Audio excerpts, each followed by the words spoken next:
Naniniwala si dating Senador Ferdinand Bongbong Marcos na masyado ng mahaba ang 3 taon para madesisyonan ang isinampan niyang election protest laban kay Vice President Leni Robredo. At bilang paggunita sa ika-1,000 araw ng kanyang reklamo, nag-vigil ang mga supporters ng dating senador sa harap ng Korte Suprema na siyang tumatayong Presidential Electoral Tribunal.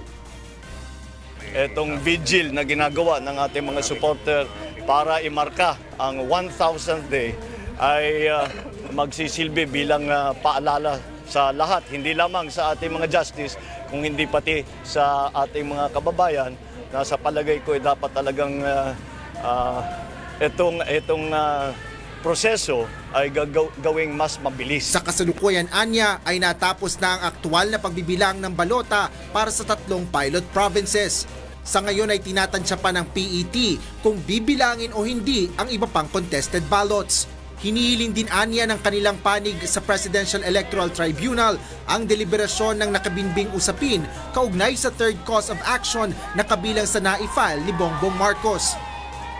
Sabi nila, i-defer natin yan hanggat matapos ang recount. At patapos na yung recount, siguro pwede nang umpisan yung third action namin kung saan ay meron kaming mga nakita na pruweba na sa ibang lugar sa ARM ay hindi talaga nagkaroon ng halala. Ngayong araw ay magsasampa ang panig ni Marcos ng urgent motion upang buksan na ang usapin sa third cause at gawin ng mas mabilis ang proseso.